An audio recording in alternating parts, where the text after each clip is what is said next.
Okay, चलो start करते हैं फिर अभी हम। तो ध्यान से पढ़ना।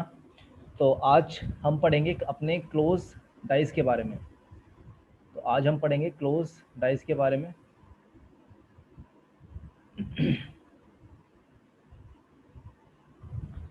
तो क्लोज डाइस, क्लोज डाइस में हमारे पास कितनी साइड्स विजिबल होती हैं? Three sides, three sides visible होती हैं। हमने ये कल इंट्रोडक्शन में पढ़ा था। एंड आज हम क्लोज डाइस में कितने टाइप के क्लोज डाइस होते हैं? दो टाइप के। कौन कौन से? एक होता है हमारे पास सिंपल डाइस, एक होता है हमारे पास सिंपल डाइस, जिसको हम एक नॉर्मल भाषा में कुछ बुक्स में इसको हम जनरल डाइस के नाम से भी पढ़ेंगे, जनरल डाइस। और एक और टाइप का होता है एक हमारे पास स्टैंडर्ड डाइस होता है, स्टैंडर्ड डाइस। तो एक हमारे पास सिंपल डाइस होता है जिसको हम जनरल डाइस भी बोलते हैं, एंड सेकंड होता है हमारे पास स्टैंडर्ड डाइस। अब सिंपल डाइस और स्टैंडर्ड डाइस में क्या डिफरेंस है इसको चेक करते हैं। तो इसमें जो डिफरेंस है वो ये है कि सिंपल डाइस में हमेशा याद रखना कि सिंपल डाइस में जो to sides of any dice, किसी भी डाइस की दो साइड, किसी भी डाइस की दो साइड का जो सम है, sum of any two sides, sum of any two sides is 7। इस चीज़ का ध्यान रखना, किसी भी दो साइड का सम क्या होना चाहिए मेरे पास? 7 होना चाहिए, ठीक है। और स्टैंडर्ड डाइस में क्या होता है? किसी भी टू साइड का सम, किसी भी टू साइड का सम 7 नहीं होना चाहिए, is not equal to 7। So two sides of any dice, two sides of any dice is not equal to 7। क्या इतनी बात सबको समझ आ गई है? जल्दी से कमेंट बॉक्स में बताओ कि सिंपल डाइस में क्या होता है। किसी भी दो साइड का सम, किसी भी डाइस में किसी भी दो साइड का सम हम 7 होता है, एंड स्टैंडर्ड डाइस में किसी भी दो साइड का sum is not equal to 7।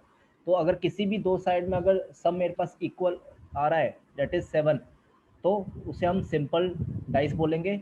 अगर किसी भी दो साइड का सम ऐड करने पर इज नॉट इक्वल टू 7 है, उसको हम क्या बोलेंगे? हम स्टैंडर्ड डाइस बोलेंगे, ठीक है।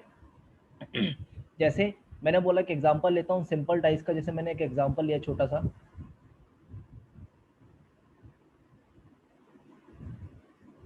जैसे ये मेरे पास 3 हो गया, दैट इज 2, एंड ये मेरे पास 5। अब जब मैं 5 और 3 को ऐड करूंगा तो कितना आ रहा है? तो 5 प्लस 3 जब मैं ऐड करूंगा तो इज नॉट इक्वल टू 7 है, ठीक है। सिमिलरली 3 प्लस 2 को जब मैं ऐड करूंगा इज नॉट इक्वल टू 7 है। बट जैसे मैं 5 प्लस 2 को जब मैं ऐड कर रहा हूँ that is equal to 7, and मुझे पता है कि इन दोनों 5 प्लस 2 दोनों का सम कितना आ रहा है? 7। तो ये जो मेरे पास डाइस है, ये क्या है मेरे पास? ये वाला जो डाइस है ये मेरे पास सिंपल डाइस हो जाएगा, ठीक है। सिमिलरली जैसे मैं अगर एक स्टैंडर्ड डाइस का एग्जांपल लूँ, तो जैसे ये एक डायग्राम बना दिया मैंने,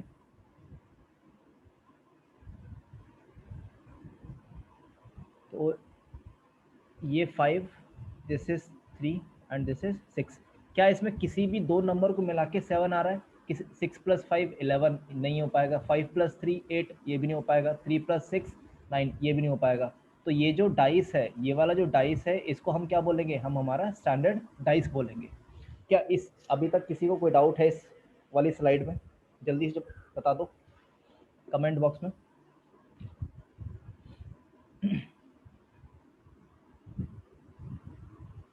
सब कुछ क्लियर है?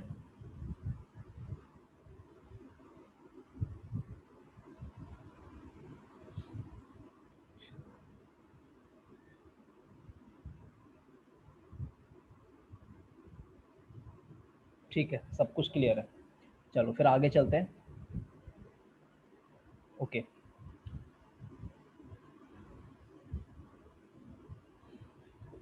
आगे चलते हैं। अब ध्यान से देखना, क्लोज डाइस। आज हम क्लोज डाइस के बारे में पढ़ेंगे, ठीक है। तो क्लोज डाइस में हमने लास्ट क्लास में क्या पढ़ा था, हमेशा अपोजिट देखना है। तो सेम चीज़ हमें क्लोज डाइस में भी फॉलो करनी है।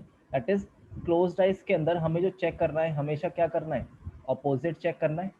कैसे करेंगे, एंड उसके बाद इस अपोजिट के अंदर हमारे पास 3 केस है, इस चीज़ का ध्यान रखना। एक केस 1 है, एक केस 2 है, एक केस 3 है। तो आज सिर्फ और सिर्फ हम केस 1 एंड केस 2 के बारे में ही स्टडी करेंगे, ठीक है। तो अब केस 1 कहता क्या है, 3 केस हैं। केस 1 क्या कहता है, इस पर थोड़ा सा देखेंगे। तो केस 1 ये बोलता है हमसे कि at least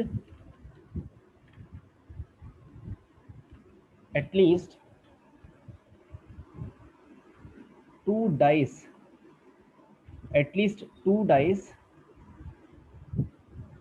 must be given, at least 2 dice must be given, ठीक है। At least 2 dice must be given. जैसे एग्जांपल लेता हूँ मैं, तो एग्जांपल कैसे देखेंगे, एग्जांपल के थ्रू देखते हैं, उससे जल्दी समझ आता है सभी को।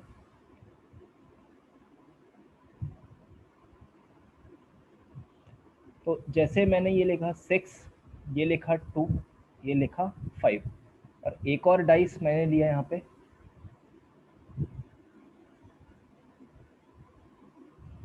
तो ये लिया मैंने 2 यहाँ पर, ये लिया 3 एंड दिस इज 5, ठीक है। तो हमेशा हमारा जो केस 1 है बोलता क्या है, फिर से मैं रिपीट करता हूँ। केस 1 ये बोलता है हमेशा कि हमारे पास एटलीस्ट 2 डाइस होने चाहिए, एंड क्या होना चाहिए हमारे पास, हमेशा 2 नंबर या 2 लेटर या 2 सिंबल, कुछ भी 2 चीज़ हमारे पास कॉमन होनी चाहिए उस डाइस के अंदर। जैसे आप देखो यहाँ पे कॉमन क्या है, एक तो 2 फर्स्ट वाले डाइस में है, एंड सेकेंड डाइस में भी मेरे पास 2 है यहाँ पर। सिमिलरली मैं देखूँ 5 मेरा यहाँ पर भी है एंड 5 मेरा यहाँ पर भी है। तो कौन कौन से 2 कॉमन है मेरे पास, एक तो 2 कॉमन है और एक 5 कॉमन है। तो जो मेरे पास रिमेनिंग जो बचा हुआ है, दैट इज फर्स्ट वाले में क्या बचा है, फर्स्ट वाले में क्या बचा है, 6 बचा है, एंड सेकंड वाले में क्या बचा है, 3। जो मेरे पास रिमेनिंग, दैट इज जो मेरे पास अनकॉमन है, वो दोनों एक दूसरे के क्या हो जाएगा, अपोजिट हो जाएगा। क्या इतनी बात सबको समझ आई, क्या इतनी बात सभी को समझ आ गई है।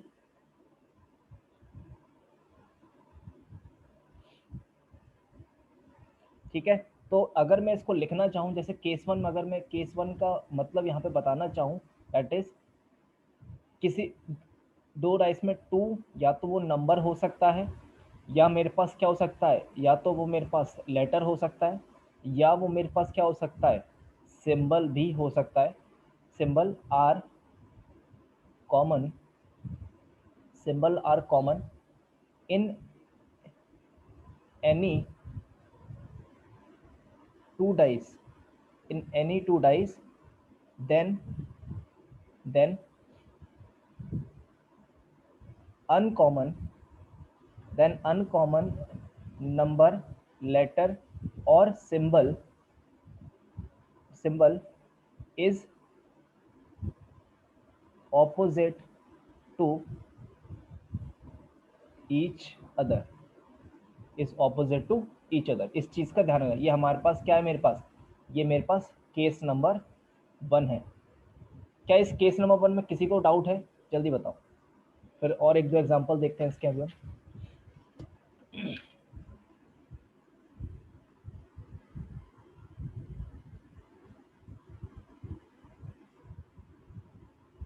क्या किसी को डाउट है, अगर नहीं है तो लिख दो क्लियर सर।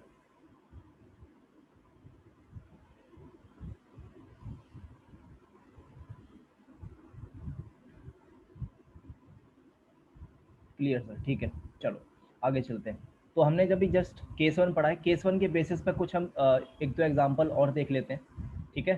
तो एग्जांपल देखते हैं। जैसे मैंने एक और एग्जांपल लिया यहाँ पे,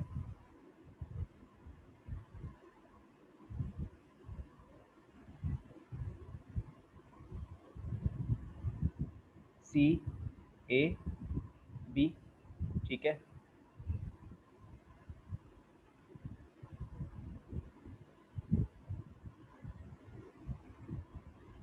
ये भी सी है, ये डी हो जाएगा, ये ए हो जाएगा। फटाफट से मुझे जल्दी बताओ कमेंट बॉक्स में कि डी के अपोजिट क्या आ जाएगा, जल्दी बताओ डी के अपोजिट क्या आएगा, डी के अपोजिट क्या आएगा, जल्दी बताओ।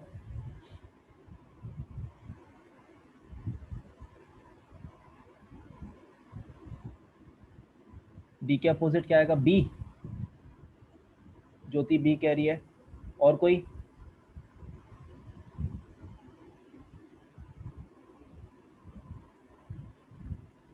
ए। अनुपम ए कैसे होगा, ए कैसे होगा, ए तो ए यहाँ पर भी है, ए मेरा यहाँ पर भी है, एंड सी मेरा यहाँ पर भी है, सी मेरा यहाँ पर भी है। तो रिमेनिंग क्या हुआ, डी यहाँ पे सेकंड वाले में डी है और फर्स्ट वाले में बी है, तो डी इज इक्वल टू क्या होगा, तो D is equal to B. ठीक है, तो D is equal to B हो जाएगा। सिमिलरली एक और एग्जांपल देख लेते हैं फटाफट से हम। स्टार,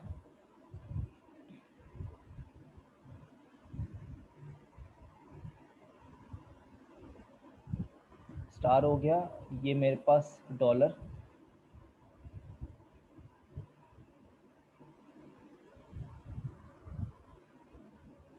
ये ट्रायंगल है, ये hash, and this is star. तो फटाफट से बताओ कि डॉलर के अपोजिट क्या होगा, डॉलर के अपोजिट क्या होगा, जल्दी।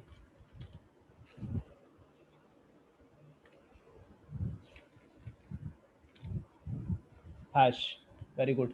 तो सबको ये बात समझ आ गई है।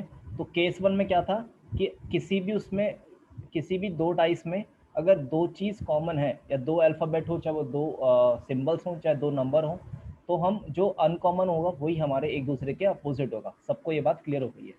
चलो अब हम चलते हैं केस नंबर टू पर। तो केस टू क्या बोलता है, केस टू ये बोलता है कि जिस, केस टू ये बोलता है कि ओनली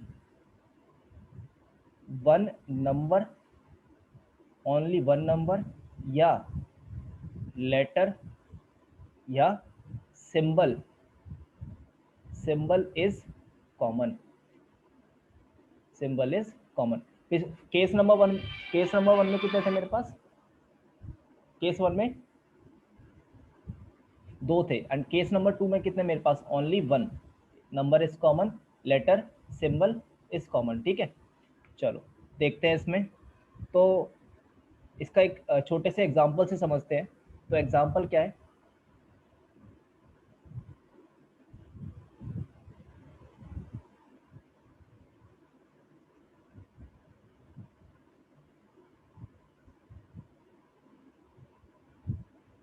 ठीक है, तो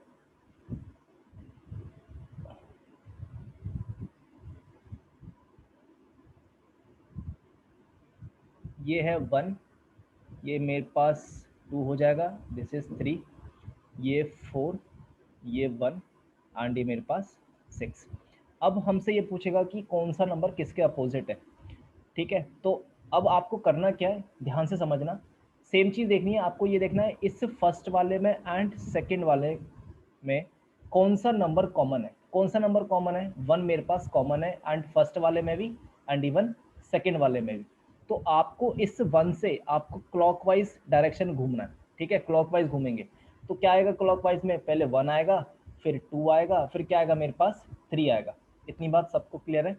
सिमिलरली जो यहाँ पर नंबर कॉमन है उससे भी हमें क्या करना है, क्लॉकवाइज डायरेक्शन में घूमना है। तो सिमिलरली क्या हो जाएगा, वन आ जाएगा, फोर आ जाएगा, एंड सिक्स आ जाएगा। ठीक है, अब किसके क्या अपोजिट है ये देखते हैं। तो इसमें टू के अपोजिट कौन सा आ जाएगा, फोर आ जाएगा। थ्री के अपोजिट कौन सा आ जाएगा, सिक्स आ जाएगा। तो टू के अपोजिट कौन सा आ जाएगा, फोर आ जाएगा, एंड थ्री के अपोजिट कौन आ जाएगा, वन आ जाएगा। सॉरी, थ्री के अपोजिट कौन सा आ जाएगा, सिक्स आ जाएगा यहाँ पे। ठीक है, सॉरी, तो थ्री के अपोजिट क्या आ जाएगा मेरे पास, सिक्स। और यहाँ पे वन कॉमन है, तो वन के अपोजिट कौन सा ऐसा नंबर है जो इसमें है नहीं है पे, one, two, three, four, five and six, कौन सा नंबर नहीं है मेरे पास, दैट इज फाइव। तो हम बोल सकते हैं कि वन के जो अपोजिट है वो कौन सा है, दैट इज फाइव। क्या इतनी बात सभी को समझ आ गई, क्या इसमें सबको समझ आ गया किसके क्या अपोजिट आएगा।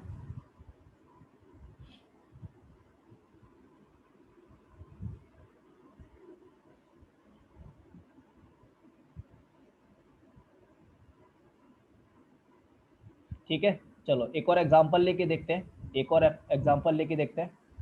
तो एग्जांपल एक और छोटा सा लेते हैं। जो नहीं होगा वो अपोजिट होगा। हाँ अनुपम, वेरी गुड, एकदम सही। जो नंबर कॉमन है और उसके अपोजिट वो नंबर कॉमन होगा, उसके अपोजिट वो होगा जो उसमें अवेलेबल नहीं है। तो इसको ए, ये बी हो जाएगा, ये सी ले लेते हैं। ऐसे ही एक और छोटा सा लेते हैं,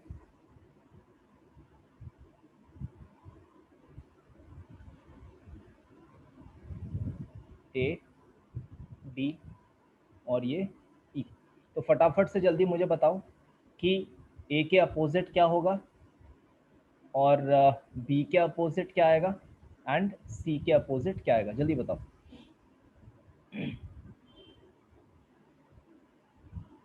जल्दी से, ए के अपोजिट क्या होगा?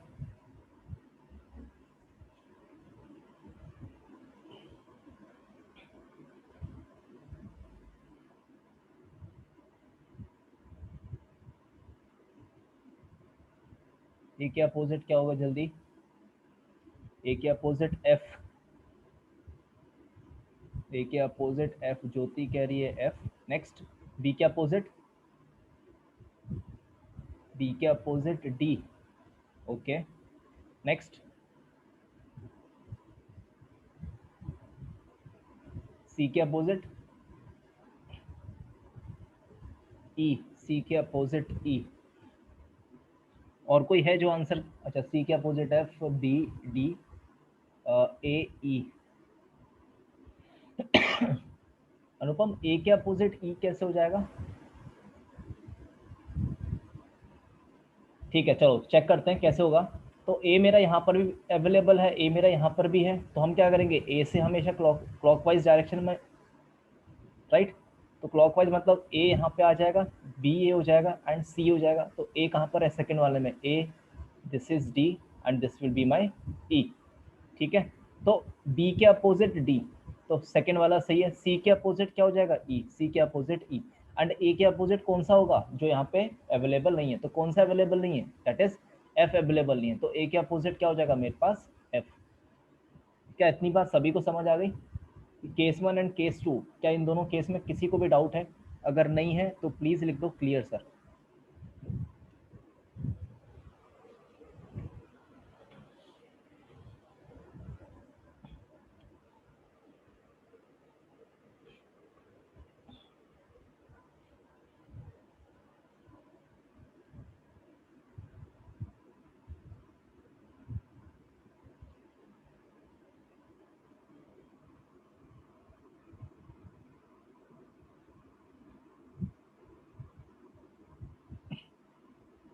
सर ए के अपोजिट एफ कैसे हुआ?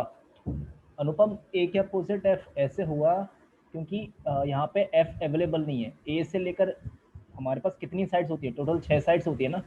तो A, B, C, D, E and this is F.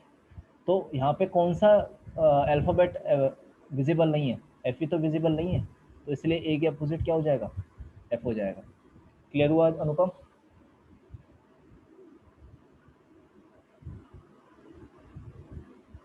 कोई बात नहीं अनुपम, हो जाती है, कोई बात नहीं। समझ आ गया ना? Case one and case two समझ आ गया सभी को? Yes. ठीक है।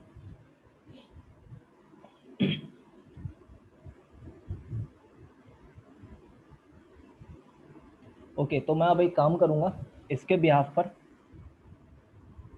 कुछ क्वेश्चंस अभी लगभग आधा एक घंटे में, नहीं तो कल सुबह तक इसके मैं क्वेश्चंस ग्रुप में शेयर कर दूंगा। एंड कुछ क्वेश्चंस पीछे भी हैं जो हमने कल ओपन डाइस के बारे में पढ़ा है, उसके बेसिस पर भी कुछ क्वेश्चंस मैंने 2 से 3 फ्रेम किए हैं। अभी मैं उसको ग्रुप में शेयर कर दूंगा या कल सुबह तक कर दूंगा, दोनों को मिलाकर। ठीक है, तो आज रेस्ट करो, कल सुबह तक मॉर्निंग तक लगभग 11-12 बजे तक मैं ग्रुप में शेयर कर दूंगा।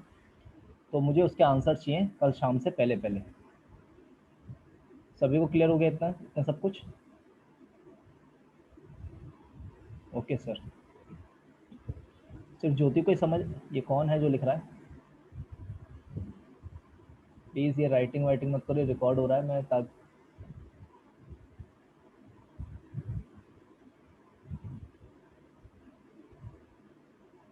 ठीक है, तो आज की क्लास हम यहीं एंड करते हैं। तो आज हमने केस 1 एंड केस 2 पढ़ा है, कल हम केस 3 पढ़ेंगे। ओके, क्या अभी तक की क्लास में जो फर्स्ट और सेकंड क्लास जो हुई है, किसी को कोई डाउट है?